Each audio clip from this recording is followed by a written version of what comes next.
isn't it? Because, earlier we used to say that, computers have come and they will change the world. Huh? And we were scary of it. Then, of course, computers have improved our performance, the way we do the things. Then ICT came, the Internet, Information and Communication Technology, that influenced our lives in a big way. And now the third onslaught is on account of this artificial intelligence and machine learning. Because, the way these large language models are, giving us the data, the wisdom, the knowledge, and the resources, isn't it? So that those are quite exciting times. Now, when I say that these are the scary times also, isn't it? Uh, do you buy this idea that we are passing through scary times? Yes, sir. What is so 50 scary? 50 50. We are losing our productivity, our thinking capacity because of using AI technologies. We are losing our productivity and the thinking. Our thinking is decreasing. We are depending everything on AI. Sir, Yeah. it is scary because we are Dependency increasing. All the routine jobs will be taken away by the computers, right? Exactly. Also Exactly. the So, misuse yeah. of technology. Yeah. So our cognitive skills are going to be influenced by this AI because this ICT and this AI, they are influencing our cognitive skills in a big way. The creativity, the innovation part, that is going to be affected. And some of you also said that, this AI is going to take over the, repetitive kind of task, routine kind of tasks are to be taken over by AI. Now, when we say this, and when we say that, what is the role of a teacher, isn't it? Do you think that we as teachers are also going to be influenced by this AI Definitely, sir. Definitely. Yes, sir. in a positive way or in a negative way? Positive way. Both ways. Both, sir. Both balanced, sir. Both. Sir, Sir. technology should always assist us in improving our productivity. When taken it in positive sense, definitely it will increase our productivity. Definitely, teaching is also going to be more productive using artificial intelligence. Exactly.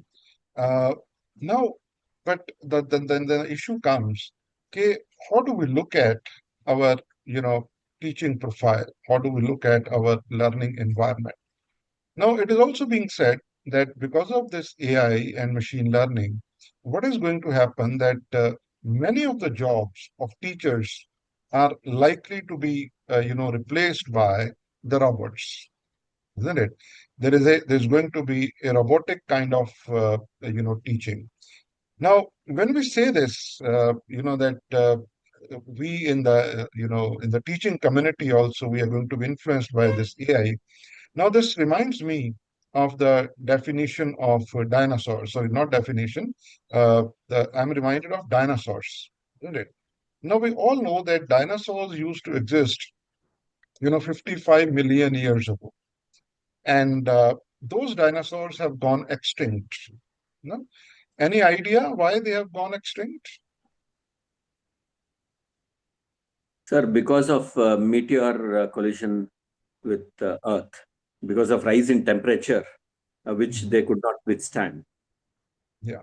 So one was because of this meteors, because their influence that struck the Earth, and that's how the temperature has risen, and the environment around, the species at that point of time that changed, and that's why, the dinosaurs could not adapt themselves with the changed environment, so they've gone extinct.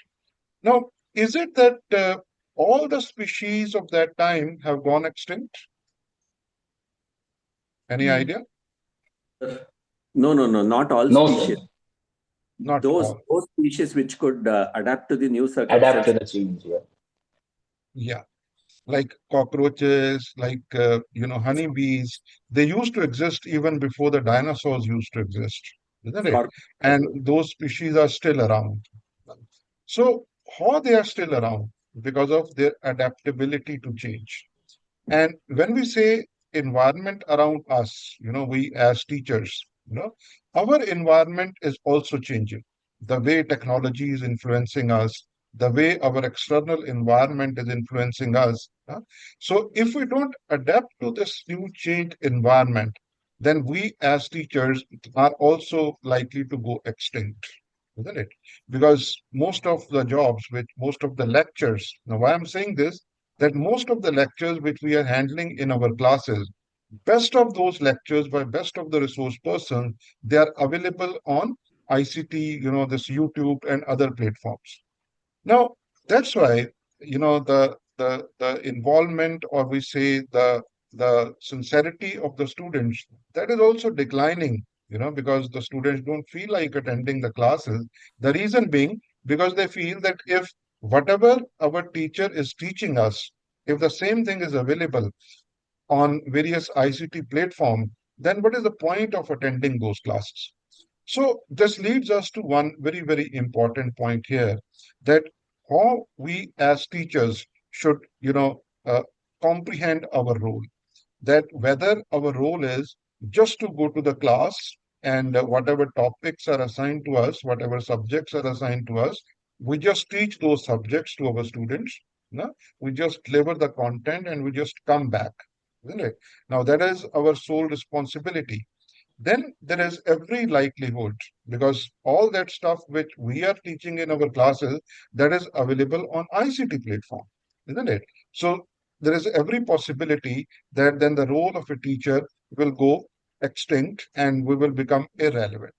So the point is that if we follow a robotic kind of teaching style, where we see that a particular task is assigned to you and a particular subject is given to you. So your role is go to the class, teach that subject and come back, isn't it? Then we are following a robotic kind of teaching style, which ultimately leads to the extinction of a teacher, because then those are likely to be taken over by the various ICT platforms. Then what is the alternative? Isn't it? That, to stay relevant, what is required? Now, when I say this, I'm also reminded of some of my own reflections about the religious scriptures, whether it is the Hindu religious scriptures or Sikh religious scriptures. Ever since I have started understanding, okay, what is written on in these religious scriptures, I could realize that whatever was happening thousands of years ago, hundreds of years ago, those same things are happening even now, isn't it? So that means if basics always remain the same. And when it comes to the basic related to teaching, that also remains the same, that the role of teacher is not just to go to the class and to, teach few concepts, few points, few topics to the students and come back. No. The role of a teacher is to transform the students, isn't it? Now, we'll come to this point a little later. Now, we all know that there is a buzzword around these days, a couple of buzzwords. One is Viksit Bharat, that we will be a $60 trillion economy by 2047, when we will be completing 100 years of India's independence. And second is Amrit Kal, that presently we are into a phase of India's growth story, which is quite an exciting phase, where we have stability, where we have most of the fundamentals at the right place. And because of that stability and those fundamentals, there is every likelihood that in the next 20-25 years, we will become a Viksit Bharat and will become a $60 trillion economy. Now, this looks like quite an ambitious target. Why? Because presently we are just a $4 trillion economy. So is it possible that in the next 22 years, we will become a Viksit Bharat and we can multiply our GDP by 15x, 15 times, to become a $60 trillion economy? So what is your view on this? What do you think about it? Is it possible that we'll become a Viksit Bharat? How do Uh, you look at this ambitious target? Sir, I'm sure with the exponential growth, the kind of growth which we are having now, when the trajectories are forecasted, and I'm sure by end of 22 years, we would reach $60 trillion, sir. Okay. Like if we say in the last 10 years, how much our GDP has increased? Last 10 years, our GDP increased only by $2 trillion. We moved from $2 trillion to $4 trillion, isn't it? So if in 10 years we could move just, $2 trillion, so in 22 years, can we move $56 trillion? Sir, for sure, because these $2 trillion increase is for changing the colonial systems which we were following and coming out of the loss due to dacoity done by all those erstwhile foreign rulers. And now that we have set the developmental stage very strong, and I'm sure definitely we would grow much faster than before. Okay, good, good. Anybody else? Sir, it may possible, but it also depends upon the conditions, especially with the international market. As we are facing bit difficulties with the international relations, especially with the wars, what is going on at international level. So that's affecting our especially imports and exports. So that is also very much important, especially in increasing the GDP. Then other thing, as Shiv sir said, so even though we are slow, when it compared to in the percentage, while we doubled it. So in terms of what amount, you can say that 2 trillion, but in terms of percentage, it is more than around 50%.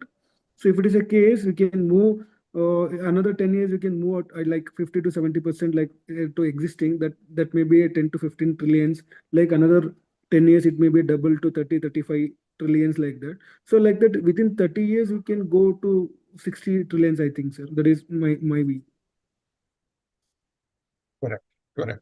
Now, you see, when we look at some of the success stories around, like we compare ourselves with maybe China or maybe South Korea, maybe Singapore. Now, these are some of the success stories which, when they were into a particular phase of their growth story, they could multiply their GDP by 12 to 15 times within a period of 20 years, isn't it? So there are success stories where we have seen that, that in a particular phase of development, there is every possibility that you can multiply your GDP by 10 to 15 times. And when we compare ourselves with China, okay, like in the year 1991, now when I say 1991, is it an important milestone in India's growth story? Sir. Definitely, Yes, sir. sir. Yeah. Definitely.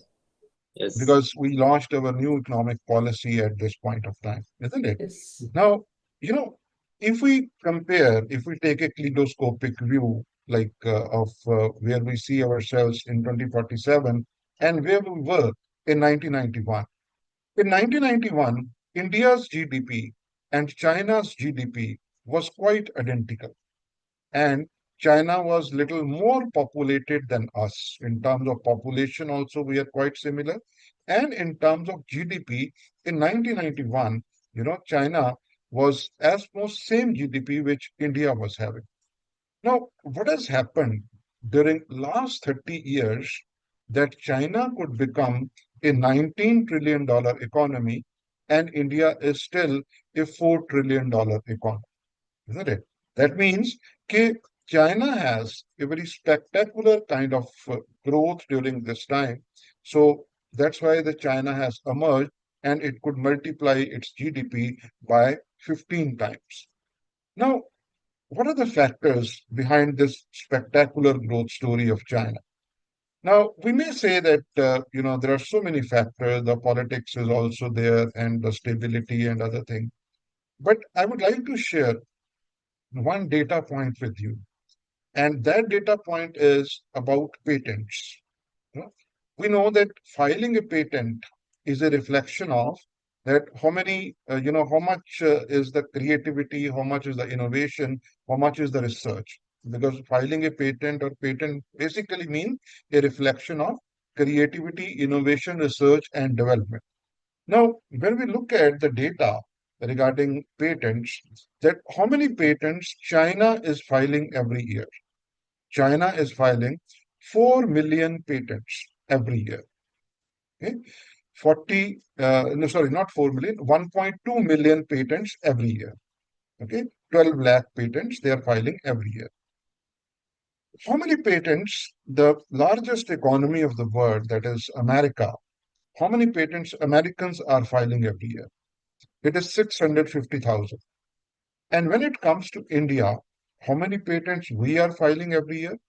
The figure of 23 was less than 100,000. Okay. Now, this particular data point itself speaks that if we talk about the spectacular growth of any country like China, then we cannot underestimate the importance of education and research in that.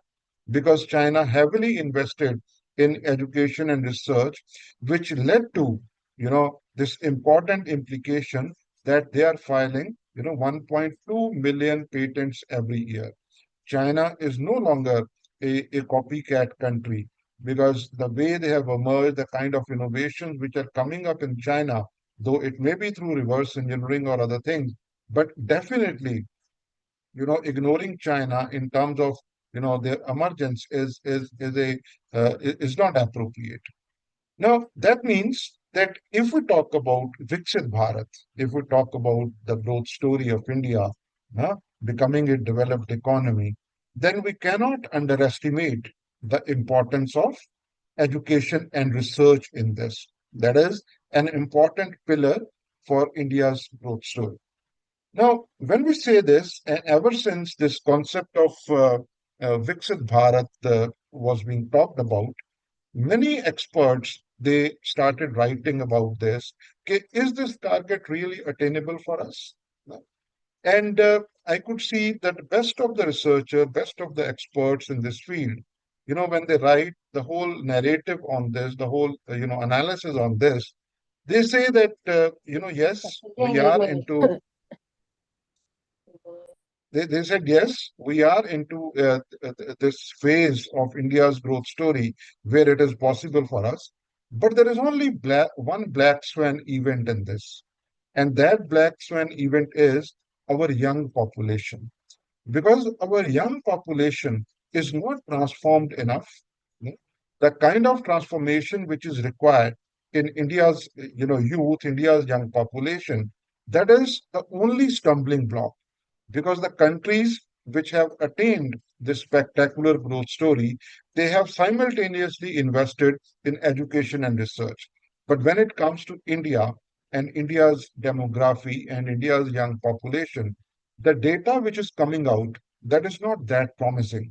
No? For last 20 years or so, I have been, witnessing the various reports which are coming up, like in 2006, NASSCOM, one of the trade association related to IT industry, they came up with a survey with a very glaring finding that whatever number of engineers which we are producing, from Indian colleges and universities, only 23% of them are employable, remaining 77% are not employable at all. Then another report came in 2008, Professor Yashpal Committee report on higher education, which also talked about the skill deficit which exists in the Indian graduates passing out from colleges and university. Then Knowledge Commission headed by Sam Pitroda, they also mentioned about the employability deficit. And then this trend has been continuing. And even in 2018, a World Economic Forum, they came up with a report which said that India is staring at a huge learning crisis. So the kind of, transformation which is expected in the young population, that is not happening. And most of the reports are also, mentioning that. And that's why, whenever anybody talks about the ambitious target of Viksit Bharat, then they also say that the only black swan event, the only stumbling block is the youth. Now, when we say this, the young population, that where is the problem, isn't it? Now, it is because of these issues only that this NEP 2020 was launched, the National Education 2020, uh, which includes most of the things which were there earlier also. But they have emphasized on one particular point, and that particular point is academic leadership. That we as teachers, we should believe ourselves, we should comprehend our role as academic leader. Now, what is the point in making us or comprehending our role as academic leader? Now, that reminds me of the definition or understanding about leadership. Now, when we say, okay, who is a leader? Now, the first thing is we say, okay, a leader is one who influences the change. Managers, politicians, and leaders, they are three separate things. A manager cannot be a leader all the time, or a politician cannot be a leader all the time, because leader is the one who can influence the change. And why we as teachers should be called as academic leaders? Because we are the ones who can influence the change in terms of the transformation of our students. Because when students are coming to our classes, we are given the opportunity where we can transform our student. Transformation in terms of the cognitive skills, transformation in terms of the critical thinking abilities, the logical thinking abilities, the reasoning ability. So all these, transformation in terms of the thought process, that is possible only when the teachers create a right kind of learning environment in the classes. Yeah? So that is the first point about academic leadership, which says that we as teachers, why we should consider ourselves as academic leaders, because our responsibility is not just to teach a subject.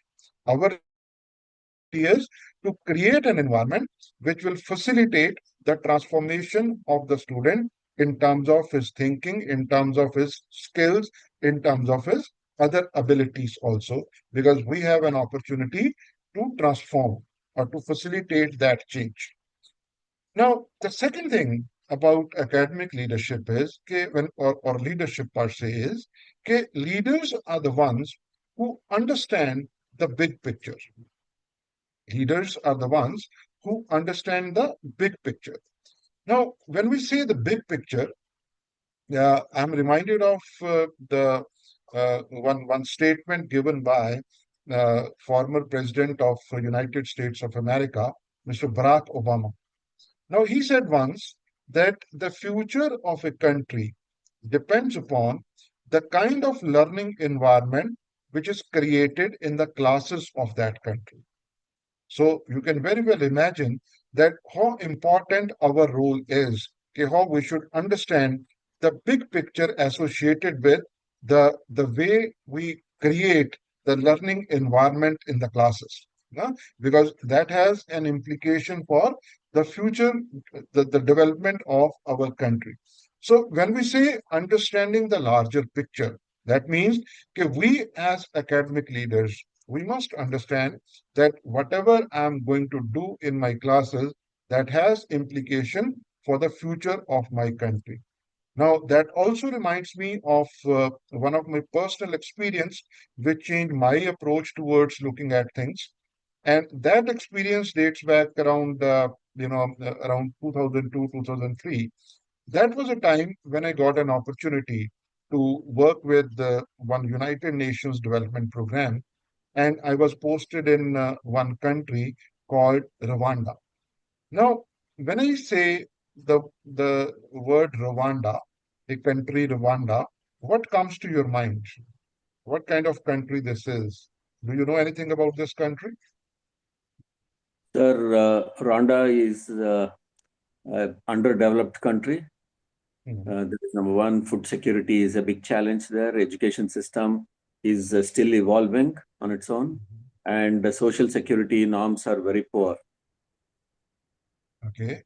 And they have natural resources, rich natural resources, which they can bank upon and improve upon in the future. Okay. Anybody else?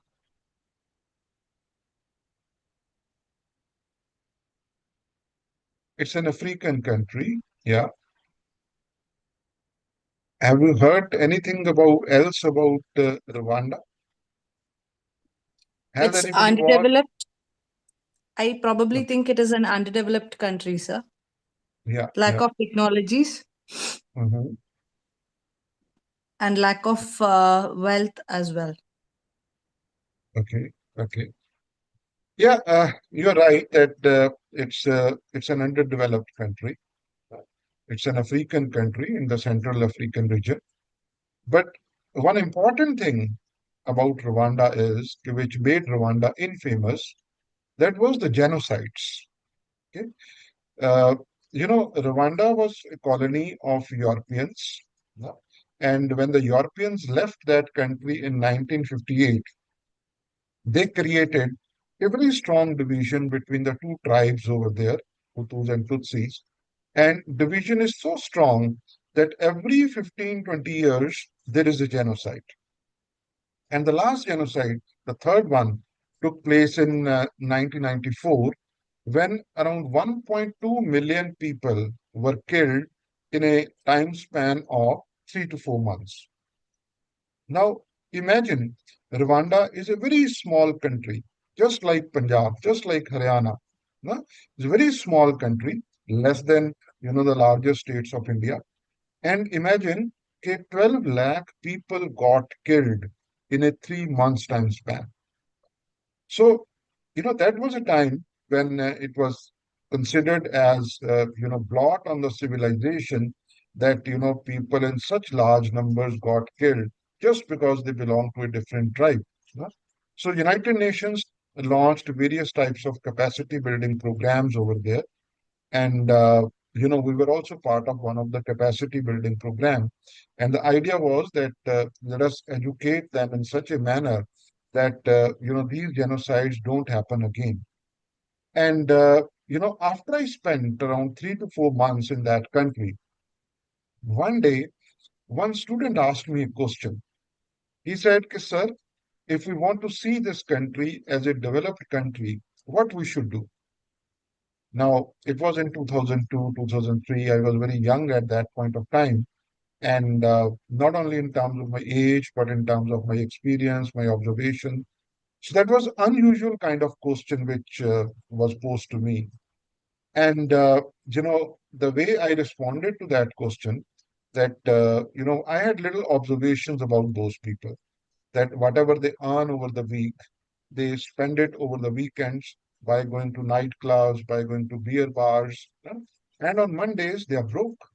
So, as a student of commerce, as a student of economics, I framed my answer on these lines that if you really want to develop, then inculcate saving habits amongst yourselves. Because savings ultimately leads to capital formation, that ultimately leads to investments, that ultimately leads to entrepreneurship. So, how a country can develop if the people of that country don't save? Huh? So I framed my answer on these lines. Now, that was my limited way of looking at things. But after a couple of weeks, one of the top management guru from Harvard Business School, Professor Michael Porter, you might have heard his name, a professor of strategy.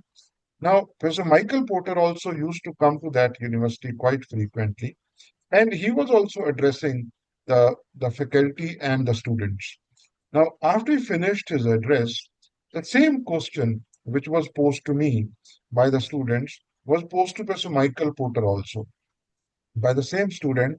Sir, if we want to see this country as a developed country, then what we should do? Now, I was also sitting in that audience and I got curious to know that let me see how the top management guru responds to this. Now, the answer of Professor Michael Porter was, very holistic when he said that when every citizen of this country starts thinking on these lines, that whatever I'm doing, whether that is productive or not, whatever I'm doing, whether that is constructive or not, So when all your activities are aimed at productive and constructive avenues, only then the development will take place. And I was surprised, around a few years back, 2 decades back, one of our prime minister, he also said something similar to what Professor Michael Porter has said. What our prime minister had said at that point of time, he said, कि if the driver is driving well, अगर driver ठीक गाड़ी चला रहा है तो वो भी डेवलपमेंट है ना? If सफाई वाला, मतलब the person who is in the cleaning job, sweeper, if he is cleaning the things properly, that is also development. If a teacher is teaching his class properly, that is also development. And if the student is attending the classes properly, that is also development. So the bottom line from what Professor Michael Porter has said and what our Prime Minister had said is that responsibility for development doesn't lie only with the policymaker. Responsibility for development lies with each one of us. So whatever role is assigned to us, if we are performing that role properly, then we are also contributing towards the growth, towards the development of the country.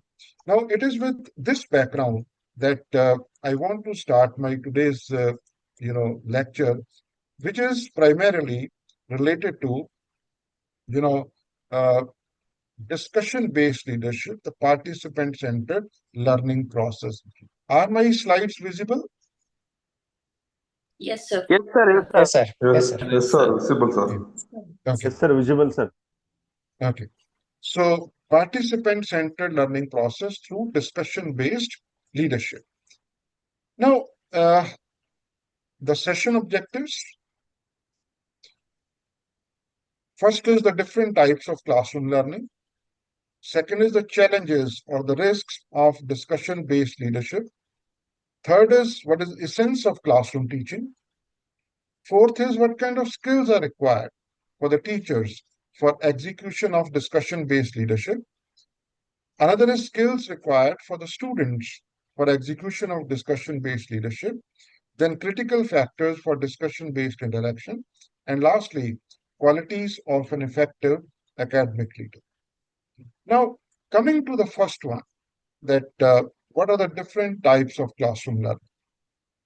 Now, we all are familiar with one of the most commonly used method of teaching, that is a lecture-based method of teaching. Now, what happens in a lecture-based method of teaching? That a teacher prepares the content, goes to the class, delivers that content, and comes back. Isn't it? Now, what are its features? Now, the first feature is here, teacher is the primary input. Teacher is the primary input. And the learning environment of the class depends upon the kind of inputs which the teacher is having. Good if the teacher is well read. What if the teacher is not well read? I am reminded of one of my personal experience when I was a college going student in the mid 80s. At that point of time, one of our teacher who used to teach us statistics, he did not teach us probability. And there was no YouTube at that point of time. So whenever exams were approaching, we went to our teacher and we requested him, okay, sir, can we do this topic in the class? Because we could not understand it ourselves. You know what my teacher said? He said, okay, my teacher did not teach me probability. I don't know what probability is, so I cannot teach you probability. And now when I reflect upon, okay, one teacher comes across 20,000 students during his teaching career. And that teacher was on the verge of his retirement. How many students might have got suffered because of that? Isn't it? So the first limitation of a lecture-based method of teaching is that the learning environment of the class is constrained by the kind of inputs which the teacher is having. Secondly, it's mostly one-way communication. In a lecture-based method of teaching, mostly one-way communication. Now, if I take example of television, now television is called as an idiot box. Why television is called as an idiot box? Any idea? Have you heard this term? Television as an idiot box? Yes, sir, we heard it. Yeah. Why TV is called as an idiot box?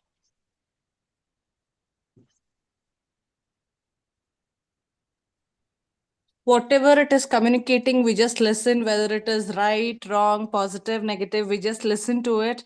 And sometimes we also accept the facts, whatever they say. That is why we call it as an idiot box. And it's one-way communication, Yes, one-way communication, exactly. isn't it? So, when we follow a one-way communication approach, a lecture-based method of teaching, which is not participative, which is not, we say a two-way process, then we must remind ourselves that we are also trying to replicate the same situation, an idiot box kind of situation. And, this approach towards learning environment may not create an atmosphere which will facilitate the transformation of the student.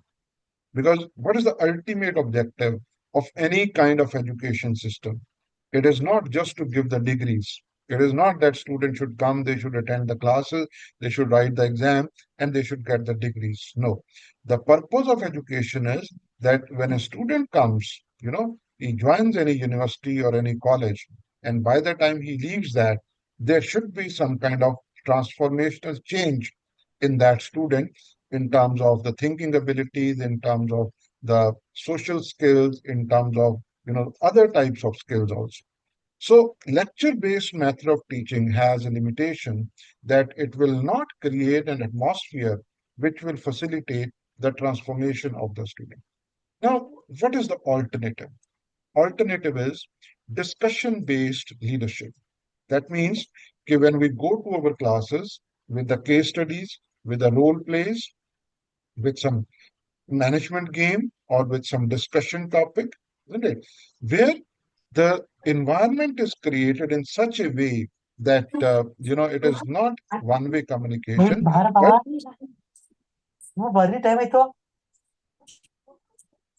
I think somebody need to, yeah. So when we go to our classes with the case studies, with the role plays, or with some discussion topic, then what kind of features this approach towards learning environment is having? The first is that, the first feature is that whole learning environment is centered around the participant, which means when we go to the class with a case study or with a role play, what is the objective? The objective is that we expose our students to some real life situations, no?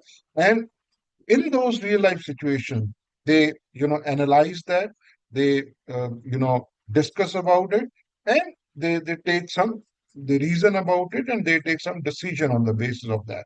So we say that the real time learning or that takes place when we go to the classes with the case study, the role play, or with some kind of discussion topic. So learning environment is not centered around the teacher, but the learning environment is centered around the participant, because our purpose is the students abilities, the critical thinking abilities, the cognitive abilities, or the logical thinking abilities should develop. So first feature of discussion-based leadership is the whole environment is centered around the participant. Secondly, active learning will take place through this, because students are not just the passive learners.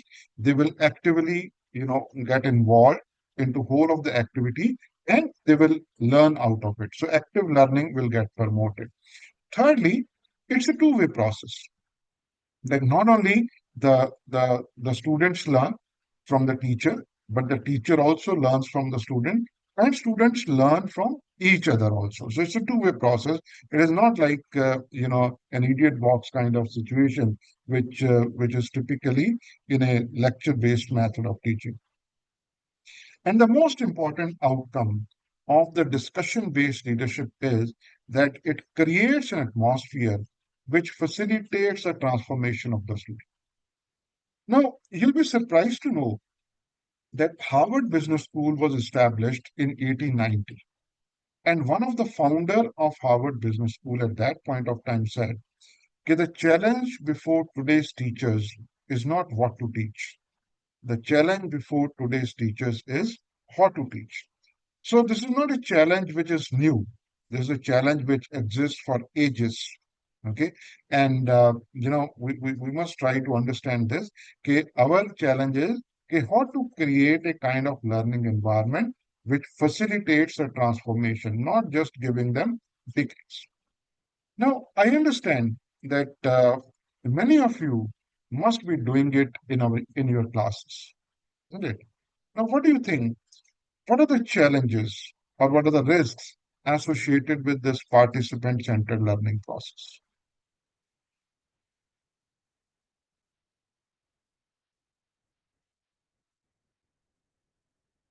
You do it in your classes, the case studies, the role plays, the discussion topics, and all. So the challenges And that we face is students may not respond to us when we interact with them. I think especially this current generation, what we have observed is they don't respond when we ask also. okay, Sir, that is, yeah. sir, We do activities like team learning, leadership styles, ice breaking sessions. They will enjoy, sir, in some or the other way. Then They'll enjoy. another is And one more, sir, for one more. classrooms, you need a certain amount of preparation from student side as well. So that's a biggest challenge, sir. Yeah. Yes, ma'am. sir, what I want to say is, if suppose the smart classrooms are provided, I think the question that what you said challenges, what challenges the teachers have is, if suppose the smart classrooms have been provided, then it can also help the teachers to move accordingly. Okay, so the challenges of technology, you know to say. Sir, actually, according to me, it is not a challenge of technology or the infrastructure. It is a challenge of interest among the students. Interest. As we, Even they're they were provided completely maintenance. depend upon what they're not that much of interested towards the formal education. So that is a major challenges I think we are facing. Okay. The time constraint for the teachers to complete the syllabus, wherein sometimes we won't get time to do these types of activities. That's my opinion, sir. Okay, good. Yeah, anybody else? Sir, we too teachers also updated, sir, in the participative learning process. Please come again. What do you want to say? We teachers also need to be updated. Yeah, we need to also be updated regarding this. Yeah. Yes. Okay. So, whatever points you have mentioned, yeah, they're right. Those are some of the challenges. Some different challenges are also there. One is the risk of loss of classroom control, because in a lecture-based method of teaching, you have an eye contact with the students and you can exercise the control properly. But whenever there are discussions or case studies or games, at times the noise level goes up and class is little messed up. So there is a risk of loss of classroom control. Second, of course, you have already mentioned poor participation by the students. And third is, that when, the teacher wants to do many things, but students are not participating, so that is frustrating for the teachers. Another is lack of team ability or group tasking, that students are not trained to be teamable.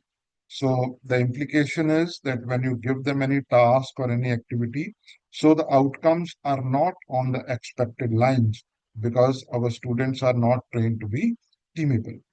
Then, of course, you have also talked about time management, because we have to teach our subject, we have to finish our syllabus. So where is the time for these activities? And one of the most important challenge is difficult execution process. You know, I'm a student of accounting, and whenever you know, we know that we often give one statement in accounting that profits don't just happen. Profits have to be planned, isn't it? Why? Because it's not that at the end of the year we see how much profits we have. Rather, we plan for those profits in advance and we attempt to achieve, we do everything to achieve that target of profits. So profits don't just happen, profits have to be planned. Similarly, discussions don't just happen. Discussions have to be planned. No? And when it comes to the planning part, okay, how we should plan for this discussion, this reminds me of how many of you are familiar with the Harvard Business School case studies? Have you ever used those case studies in your teaching?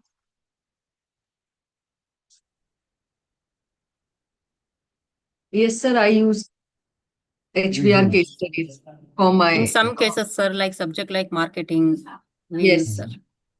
So is it just the case study which is available, or the teaching notes are also available? Case study. Only case study. You have not registered yourself for the Harvard Business School website? No, sir, no. Huh? No, sir. Okay, you please The register free because online courses cases which are available at times, we refer to those. okay, because if you will register yourself, if your name appears on the website of your college or of your university, then you can register yourself to that, Harvard Business School case studies of this thing. And as a teacher, you will get access to all those case studies. And along with those case studies, there is a teaching note also. Now, what is that teaching note? Okay, how this case study should be administered in the classes. Huh? What is the Sir, are they step? paid? Excuse me, sir. Just a question. Yeah, The procedure that you are saying is, are they paid cases or are they free of cost? This is what is my concern to know. yeah. For teachers, if you register yourself and your name appears on the university website or Okay. on the college website, you register yourself with that URL link. Okay, then it Okay. is free of cost. Okay. Yeah. Okay. Thank you, sir, for the information. Yeah. So the execution process is, we were talking about the execution process. Okay, every case study which is written, that comes with a teaching note. Now, that teaching note helps you to understand, okay, how this particular case study should be administered in the classes. What is the step-by-step approach which you should follow to administer this case study in the class? Okay. Initially, what kind of discussion will take place when the case discussion starts? Then, what kind of interventions have to be made from time to time so that you can take those discussions from one level to another level and ultimately culminating into the right outcomes. So, all these case studies, the good case studies, they don't just come as case studies, they come with a teaching note. That means they very well plan discussions don't just happen. Discussions have to be planned in advance. Now, here in the next part of my lecture, we'll be talking about when we say this difficult execution process, what are the areas where we as teachers can work upon, to facilitate this execution process in a better way. So we'll be addressing all these challenges in the later part of my talk. Now, next is, what is essence of classroom teaching? Now, the scissor, जिसको हम कैंची बोलते हैं हिंदी में, scissor. No? There are two blades of the scissor. If one blade of the scissor is sharp, the other blade of the scissor is not sharp, will the scissor cut? Will the scissor be effective? No. No, sir. No, it No, won't sir. be effective, isn't it? Now, we must try to understand this. We must take this example with regard to, effectiveness of classroom teaching also. Now, what is that? Okay, content. If I say I prepare my content well, I know my content well, that means I have worked on one blade of the scissor. Okay, so if still, I prepare the content well and I feel that I will be doing great in the classes and I can teach, I can create effective learning environment in the classes, that's not there because I have worked upon only one blade of the scissor. The second blade of the scissor is, okay, what kind of process I should follow? What kind of process I should follow to execute that content in the class? So as a teacher, we must remind ourselves that, when we go to the classes, preparing for the content is not enough. How that content should be executed in the classes, that also should be, worked upon. So keep that scissor example in mind that if we want to create an effective learning environment in the classes, both the content as well as the process need to be worked upon. But we all know that, preparing content is very easy. Like if I have to teach a particular subject or a particular topic, I go through the different parts of that topic. I explain, and I take up the various dimensions of that. It's easy. But if I feel that how I should deliver this content in the class so that it becomes a lifelong learning experience for my students, then we'll say it's more demanding. It's more effort is involved. Like if I take my personal example, when I have to teach, when I have to take a theory class, it is very easy for me. Just a preparation of half an hour works, isn't it? But when I have to take up a case study class, then it needs minimum 4 to 5 hours of preparation. Though I may be administering that case study every year to my students, but every time my class is different. Every time my students are different. So I have to keep those things in mind. So we say that, the process part is more demanding and more effort is involved. Now, how do we overcome this? That we'll be talking about in the next part of my lecture.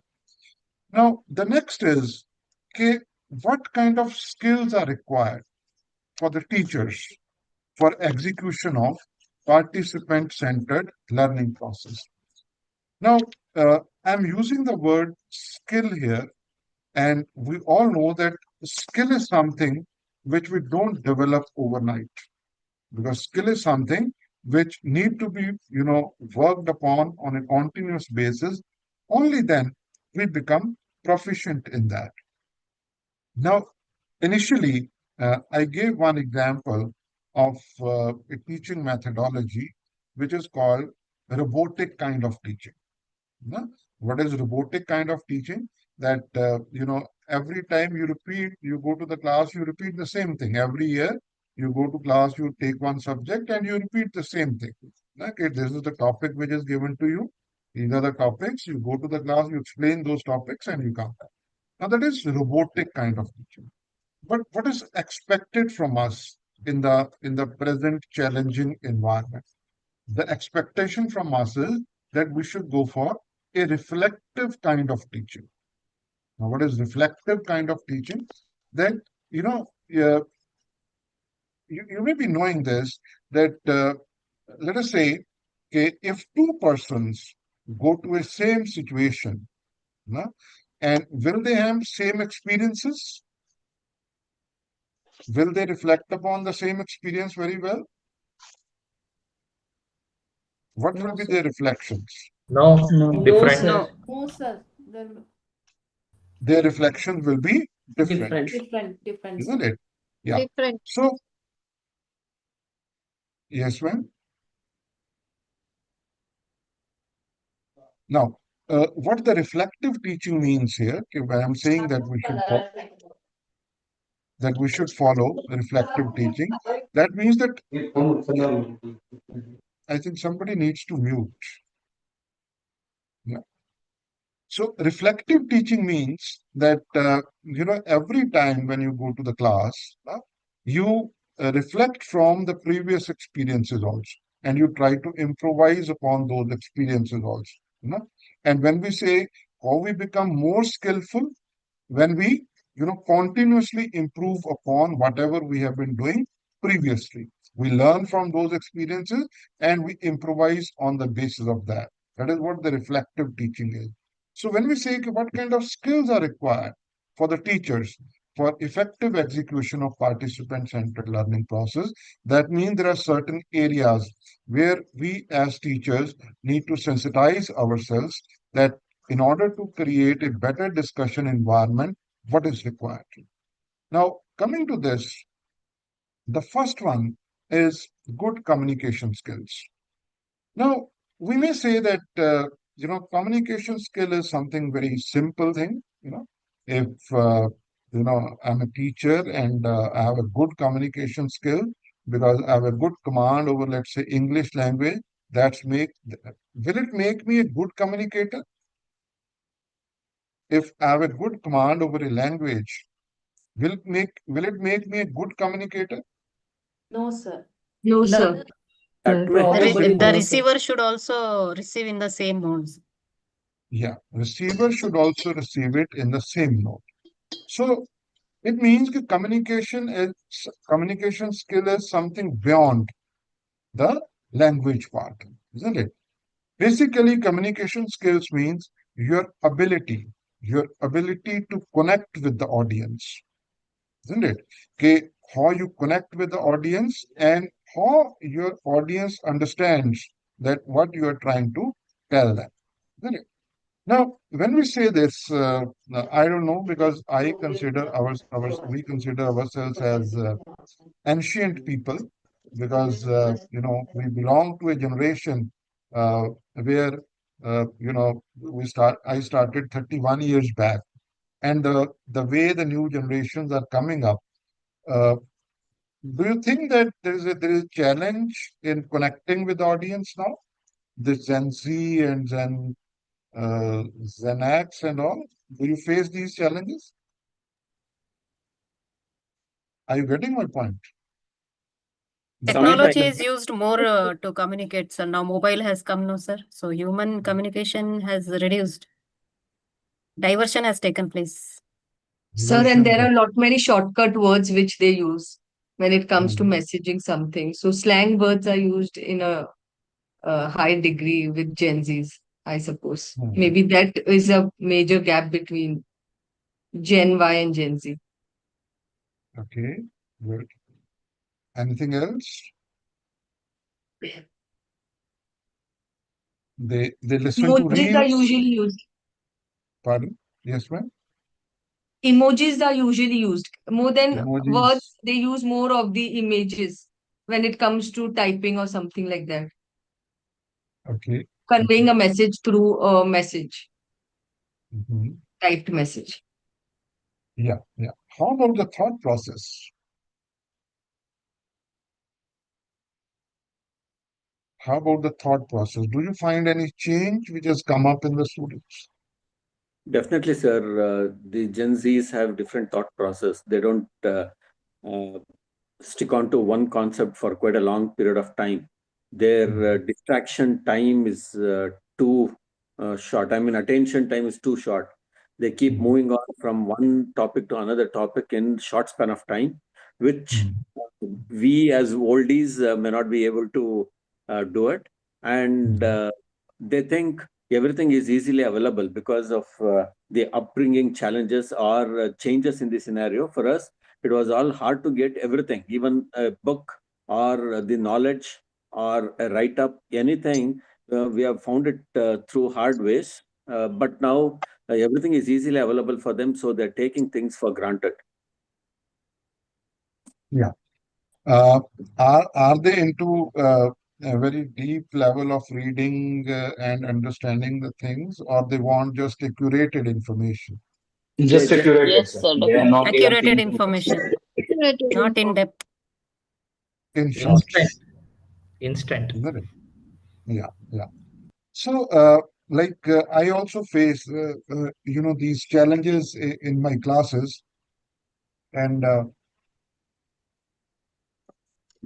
then we keep on thinking that, what are the different ways to connect with that, isn't it?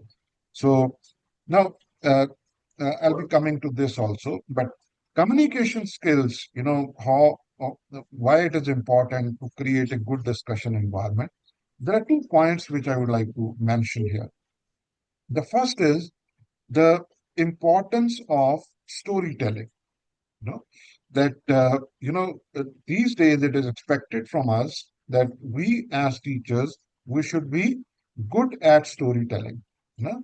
Because if we start our classes with the storytelling, or we start any activity, any discussion related activity with some kind of stories, then that will help us to communicate or to connect with our audience in a better manner. Second is the role of narrative setting. Okay, that when you go to any class, you write the topic that, okay, we'll study this particular topic today. But before you take that topic or that particular discussion class, there should be a narrative setting first. Like when I started this particular lecture, before that, 15-20 minutes, we talked about Viksit Bharat, we talked about the $60 trillion economy. And then we talked about the problems, what people have said, okay, why we'll not be in a position to achieve that. Then why this NEP 2020 was launched, why academic leadership aspect is being emphasized upon, whereby we as teachers should not comprehend our role just as to teach a few topics, but our role is much beyond that. Our role is to facilitate the transformation of the student, and that will come if we create a right kind of learning environment in the classes.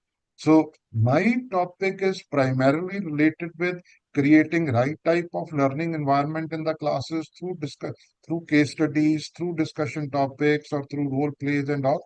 So before that, I set a narrative that why it is important for us. So same way, when we go to the class, either through some stories or through some narrative, we should start our class before we come to our main topic, so that our audience understands, okay, whatever we are going to do today, what is the importance of that? Yeah? So we should not simply go and start with a particular topic. So that is how we can connect with our students better. Like if I take some personal examples here from my classes, like we in the northern India, we are facing challenges in the sense that we are in a if I take particular example of Punjab, in Punjab we know that our entertainment industry, that has come up in a big way. Some of our, the singers, they have become big stars.